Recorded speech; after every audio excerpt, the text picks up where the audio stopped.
You know, when former Prime Minister Malcolm Turnbull dropped his tell-all memoir, A Bigger Picture, it wasn't just another book release. Not at all. This thing sent politicians, journalists, and pundits into an absolute frenzy. So what was all the fuss about? Well, let's dive in and find out.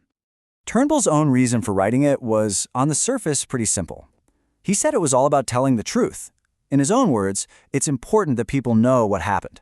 He was basically positioning the book as his chance to pull back the curtain and set the historical record straight. But that, of course, raises the big question, one that critics pounced on right away. Is this a genuine, balanced historical account, or is it really a weapon? You know, a meticulously crafted tool for settling old scores with his rivals. We're talking everyone from Rupert Murdoch to Scott Morrison and Tony Abbott. That right there is the central tension we're going to explore. Okay, first things first. To really get a handle on Turnbull the Prime Minister, you have to understand the man he was before he ever stepped into politics. Because honestly, his career outside of Canberra is the key to his whole story. And what a career it was. I mean, look at this. He starts as a journalist and lawyer in the 70s, then becomes Kerry Packer's right-hand man in the 80s, before launching his own, wildly successful investment bank in the 90s. This was not a guy who followed the typical path to politics. Now, if you want a defining moment from his early days, you have to look at the Spycatcher trial. This was huge.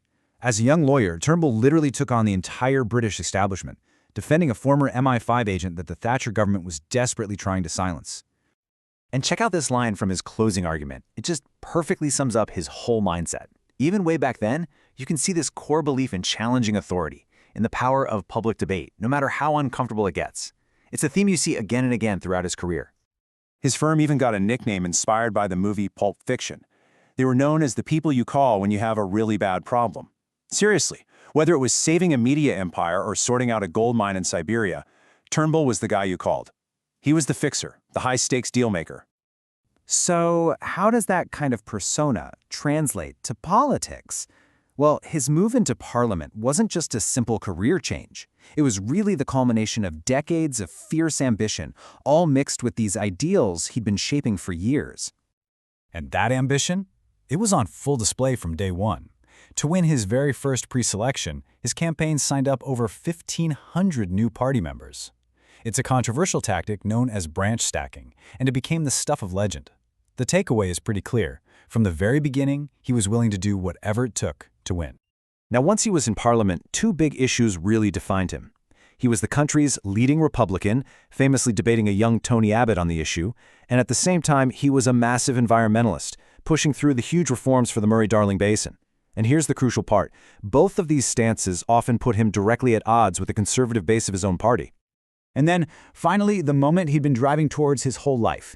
He describes this moment where it all sinks in, sitting in the prime ministerial car for the first time, seeing the flag on the bonnet, and just thinking to himself, "We did it, Baba." As soon as he was in office, his big goal was to show that this wasn't just a change of leadership. He was determined to make a clean break from the past. He wrote that he had to create a new government with a new agenda and really steer the country in a totally different direction. And that agenda was pretty broad. It focused on things he saw as just essential for Australia's future. We're talking about the National Innovation and Science Agenda, major education reforms, a massive submarine deal, and of course, finally delivering same-sex marriage. But on the world stage, well, things got interesting. He reveals this absolutely incredible quote from his first ever phone call with Donald Trump, who was just furious about a refugee swap deal. What a turbulent way to start one of the most critical relationships for any Australian PM. But then you contrast that chaos with how he talks about other leaders. He describes Angela Merkel, who grew up behind the Iron Curtain, with this kind of deep, philosophical admiration. He saw her as the living embodiment of modern European history. But as we all know, power in Canberra can be gone in a flash. And in the memoir, Turnbull is just brutally honest, not just about the political backstabbing, but about the immense personal, psychological toll that leadership took on him. He actually shares diary entries from when he first lost the leadership way back in 2009, and they reveal a man in a deep, dark depression. He wrote that he felt like a complete and utter failure, which is just such a stark contrast to his public image as this supremely confident guy.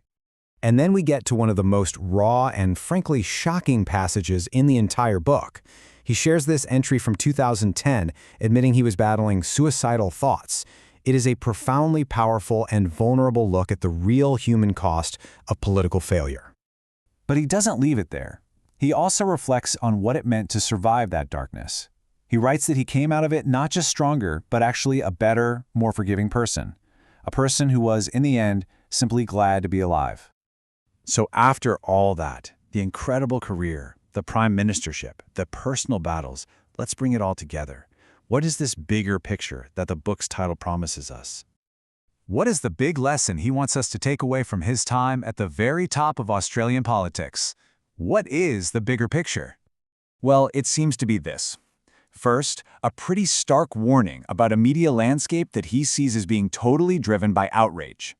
Second, a frank admission of the incredible personal cost of leadership. Third, a clear-eyed look at Australia's massive challenge in navigating between the US and China. And finally, it's his call to action for a more moderate, innovative, and proudly multicultural Australia. And all of that leaves us with one final thought. Whether you read this book and see it as history, or as him just settling old scores, it forces us all to ask a really important question. When our leaders write their own stories, what are we really seeing? Is it the truth? A version of the truth? Or is it something else entirely?